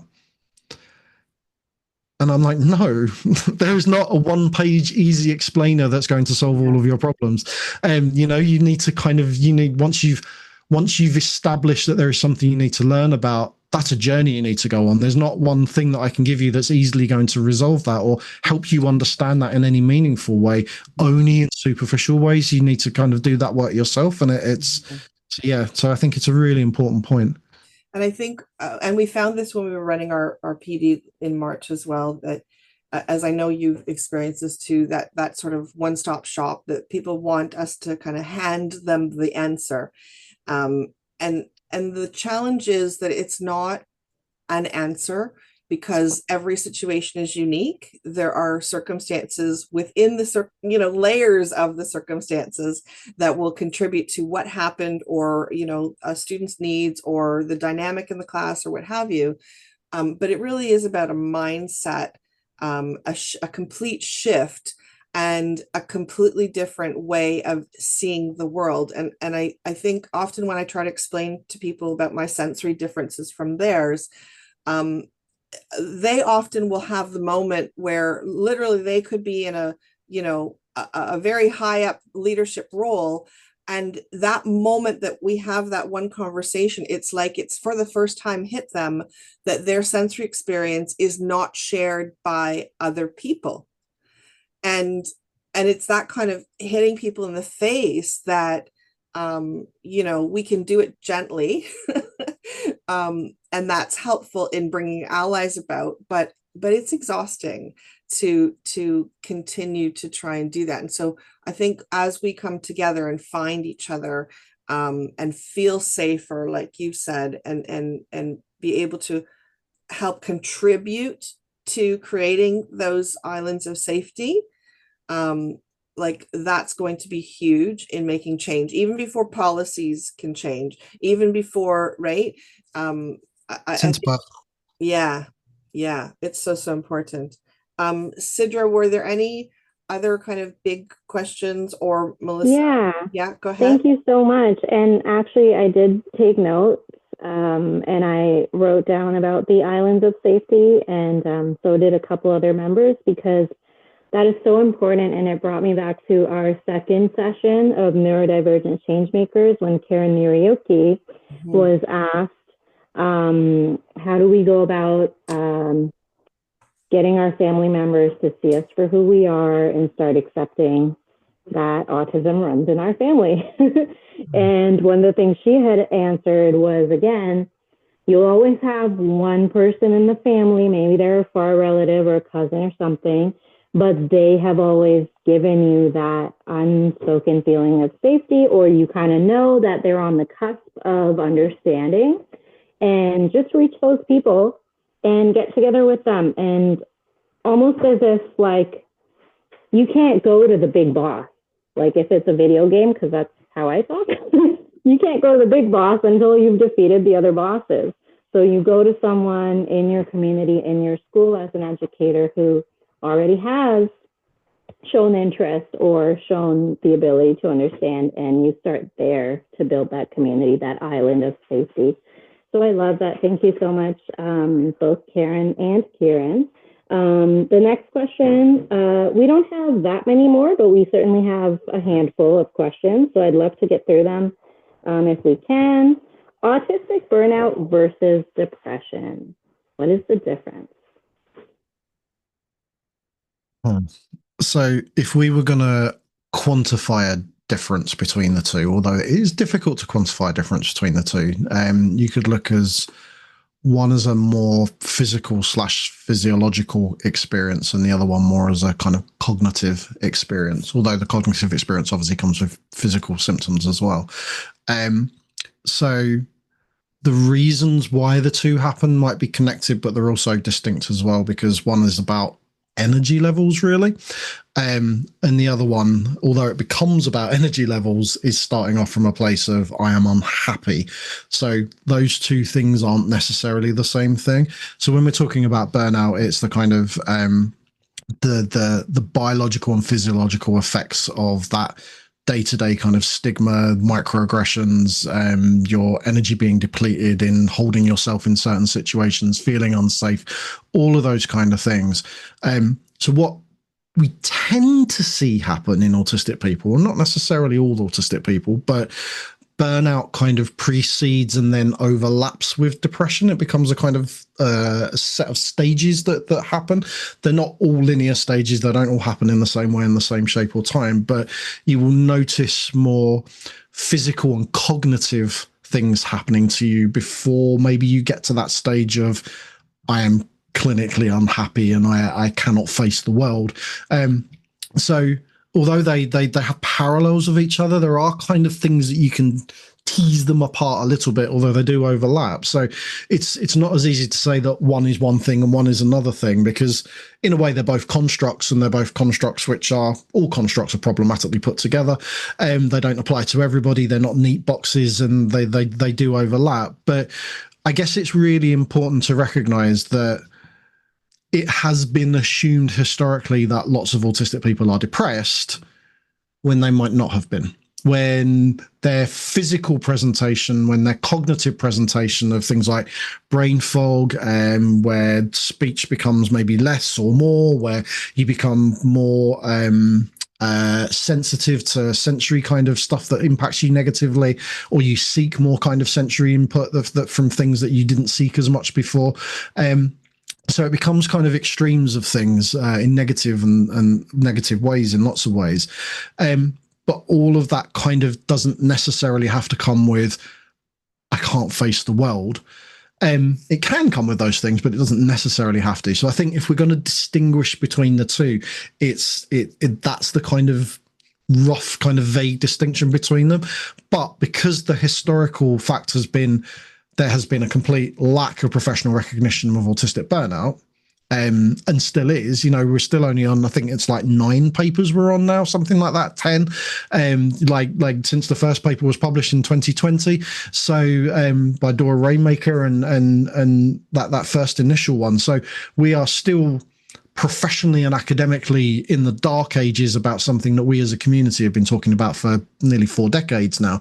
So not having access to that as an autistic person, that information that exists, when you go to the doctors or the GPs or your therapist or whatever, and then they run through your depression checklist, it's the closest thing that matches your experience. It might not be right, but it's close.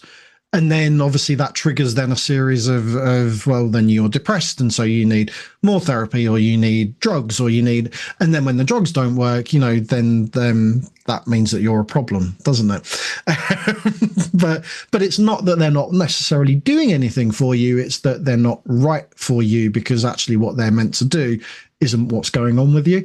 So that's that. It's important to kind of recognize that historically people have been treated for depression, and it has been assumed that autistic people are carrying around boatloads of depression, when actually it's possibly more a physiological cognitive functioning thing that's going on, which is caused by that ecology of stigma that's going on around us that nobody recognizes. So there's lots of things going on within autistic people. I mean, we don't know much about our bodies anyway. As human beings, we don't really know much about our bodies and the way that our brains work. We think we know lots, but we don't. But when it comes to autistic brains, we know even less. When it comes to autistic brains of people of different, for instance, people who are assigned female at birth, who go through hormonal processes, who go through periods, who enter menopause and things like, we know nothing about that in women generally. We know less about that in autistic women generally. So we don't actually know. We're doing lots of like scrabbling around in the dark, really, and making lots of educated guesses as a community, which are better informed than academics who are making educated guesses based on the lack of information that they have. So, yeah, I've gone roundabout on that question, haven't I? But burnout, depression, there is a distinction, but they also go hand in hand with each other as well. So that's important to say. And it's the awareness of the professionals that, again, can be a barrier, right? Mm-hmm. So that's that systemic piece. Yeah. And I know that there are attempts in the UK here as well for organizations in charge of training medical professionals to learn more neuroaffirming ways to be more in tune with. But the reality is they're often led by people who are not even autistic. So the cycle continues, right? Which is in part why our sessions are specifically to amplify and broaden the narrative on who neurodivergent change makers are, right? So I think that's so important. I mean, I know we've touched on a fair bit on felt safety. Sidra, is there maybe like one more question that encapsulates something, and then we'll maybe turn it over to Kieran for some final thoughts? While Sidra's having a look, yeah. Last thing I just want as well. Oh, sorry. Go ahead, Kieran. Is the way that we are treated when we have burnout versus where we have depression as well. So what often is needed when someone is experiencing burnout is things like time and space and withdrawal and less access to overwhelming sensory information and less demand and But actually what happens when you have depression, what usually is useful is activation. So the complete opposite of those things. So there's a complete opposite of need there. And if someone's in burnout and not depressed and they're applied a narrative of activation to them, that's likely to burn them out even more. So if this is someone coming from an experiential question, asking that question, if they've experienced kind of both and are wanting to distinguish, think about what's worked for you and what's helped you in those times. And actually, if it's one thing or the other, then maybe it was more likely to be one of those things. Mm-hmm. Yeah, great point. I know for me, like when I have people will say, oh, well, you just need to stop. But I know there's also been research on how, going into like monotropic, your attention tunnels and time in your, whether people call it specializations or what have you. And for me, that might be as simple as taking photographs. It might be as simple as, building in the woods. Like it might also be putting together a presentation on something, right? Because it's connected to my specializations and it's healing. But yeah, I feel like so many of us are in like a perpetual cycle of burnout because of the demands that are placed on us and because of the barriers. And frequently it's attitudinal barriers, not because people are trying to be mean, but because people just don't understand or They're well intentioned, aren't they? Right. Yeah, exactly. Sidra, so do you have one kind of Awesome. encapsulate? Yes, okay. I selected the one, and here's the question. Kieran, who are your favorite non-speaking theorists or educators when it comes to challenging the status quo of autism? Mm-hmm. My favorite person is Danny Whitty. Mm. He is, I've got the privilege of knowing Danny, and ironically, he lives up to his surname. He's the funniest person. He's just magical. And I don't mean that in a kind of weird, kind of dehumanizing sense. I think he's just a wonderful human being, and so eloquent as well. This is one of these questions where, like, I have a million names and none of them fly into my head, which is always really embarrassing. I mean, Damon Cashburn is another person who I think is immense. And there's a few people here in the situation that we have in the UK is really weird when it comes to non-speaking people, because I know through talking with Lulu and kind of working with other Canadian advocates, and also to a slightly lesser degree in the US, that non-speaking advocacy is powerful. Here in the UK, it's almost non-existent. And I think that's because we still have systems here which apply people to institutions. It's really incredibly backwards here. And also AAC is not in a position that it is in the US and Canada here at all.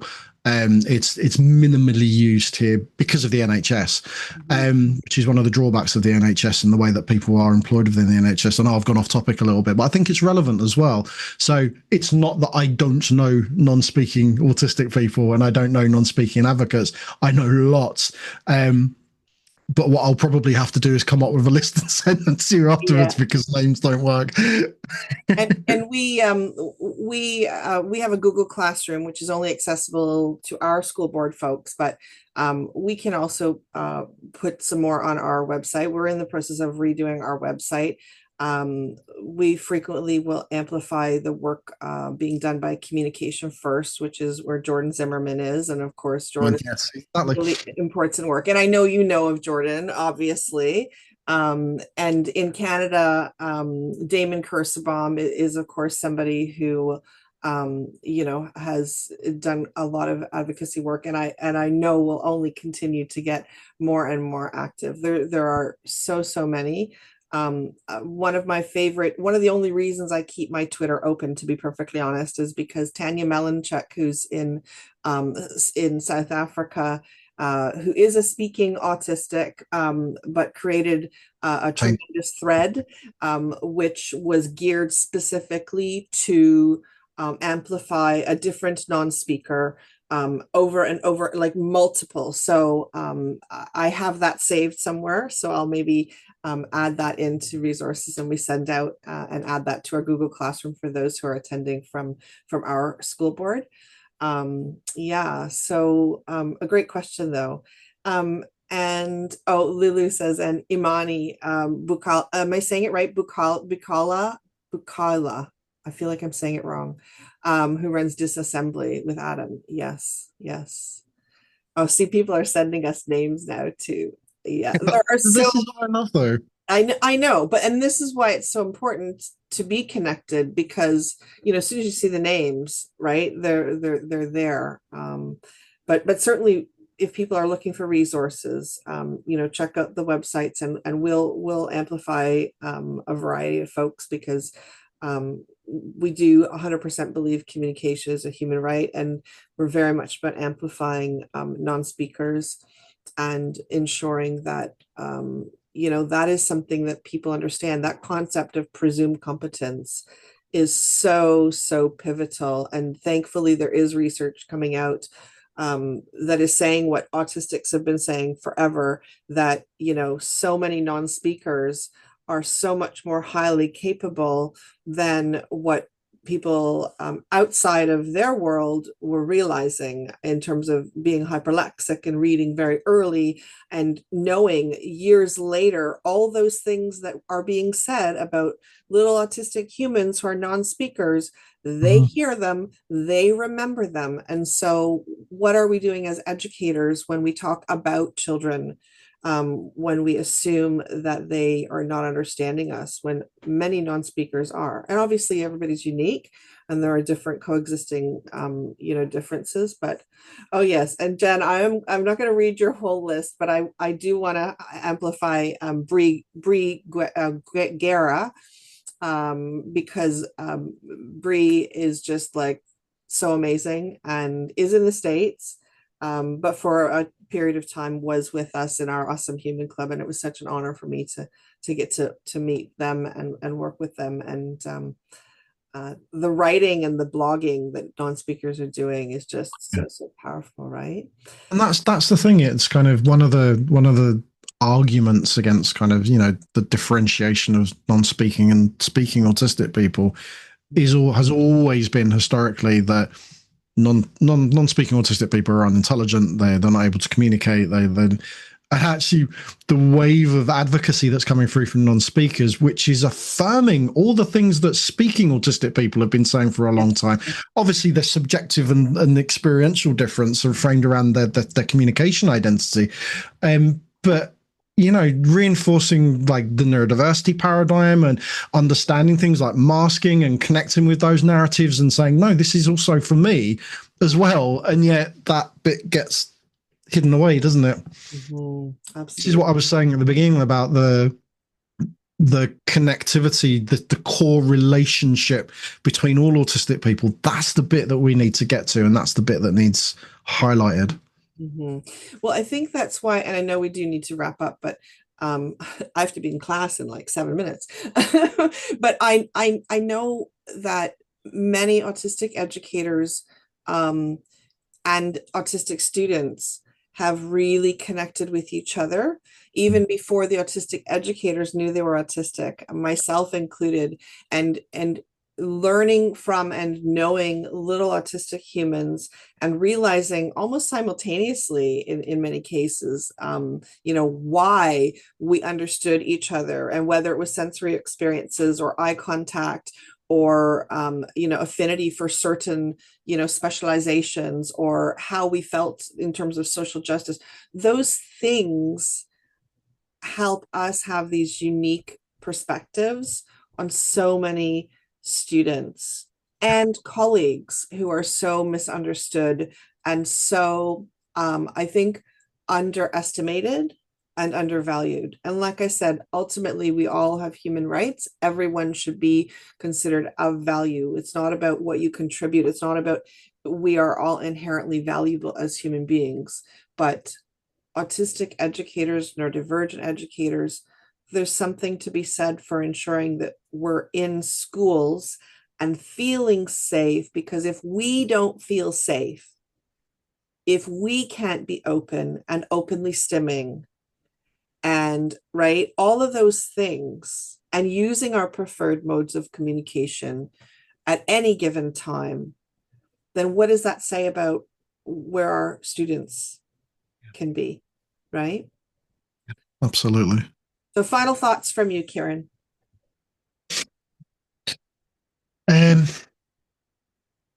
Hold fast, connect, platform, ally. They're the four fundamentals of what we need. And that's for autistic people and non-autistic people as well. That we all exist within this space together, that this planet that we live on together, and that if we're not pulling in the same direction, what's the point? And change will come, and we have had change. The fact that we are here together talking like this is 10 years ago, 15 years ago, 20 years ago, 30 years ago. That would not have been, this is change right now. So, so we all have that power to influence things, even if we don't necessarily recognize it. So, but we need to hold fast, and we need to hold steady, and we need to connect. Otherwise, we're not going to get anywhere. Yeah, absolutely. Well, thank you so much. I could stay in here and share space with you forever, but I know we all could have a little marathon. But it's been such a pleasure to have you join us, and thank you so much. I'm gonna brag about the fact that you approached us because we've had connections before, and I was so grateful that you reached out when you heard about Neurodivergent Changemakers, because I think that helped us feel validated, and I really appreciate that. I think we all do. No, I appreciate you guys, and that's why I reached out. So, all right. Well, we will. Oh, I'm not sure. Edwina used to make sure. Oh, yes. We want to do a little plug for the beautiful Ambanja Panther chameleon that you have on your book cover. You know what chameleon it is. Well done. I had an Ambanja Panther chameleon, believe it or not. And when I saw the book cover, I'm like, that has got to be fate. Because I'm like, that looks just like my guy. But anyway, I digress. Yes, it is an amazing book. And I was lucky. I got an early copy of it sent by somebody who was in the UK and asked me to participate in the study. And it wasn't even available in Canada at the time. So I was very I didn't know that. Yeah. But it is available everywhere. And anything you want to highlight about it, Kieran? Only that there's still no audio book, but it will come. Yeah, we will be scanning it to make one, right? No, I know. It's very hard getting Amy and I in a room together at the moment. So, just only that. Very, very quickly, the reason we wrote it was because the masking narrative had already gone off on a tangent that was neurotypically driven. And unfortunately, I mean, even now today, I still see autistic people falling into the pattern of recognizing the neurotypical understanding of autistic masking. Right. And the other aspect to that as well is that we wanted the core of this book to be helping people understand the intersectional nature of being autistic, and that there are narratives that apply to all of us collectively, but some of us within groups individually as well. So we wanted to highlight that too. So it's a kind of stop sign in the middle of a narrative, but also a kind of just a check-in. And it's an academic book, but we try to make it as accessible as possible. Yes, and it is absolutely accessible, and you can go back and look for bits and pieces, and you never have to read a book from front, right? You never have to read a book from front to end. Right, bits and pieces. It's fabulous. So well, again, thank you so much. We will do you want to just put Edwina, do you want to just put the feedback survey? Yeah, just for folks who are still here. I know that some people had to go because we have gone over time, but that's okay. And we do appreciate the feedback. So whether you're live now or watching later in the recording, because we will make this available on our channel. So please do complete the exit survey if at all possible. Any feedback you provide to us is valuable. And it informs what we do next, and it helps us to just think forward as to our plans and how we want to move forward. So Kieran, thank you so much. Been a pleasure. Just so grateful for you being here, and thank you of course to our fantastic team. I know that they were all I said when I was fan-aughting when I met Wen, so I'm sure that the team was fan-aughting to meet you, and it's such a pleasure to have shared space with you once again. So I hope for another reunion sooner than later. I'd love that. All right, good stuff. Thank you so much, Kieran. Bye Thank you. for now, everyone.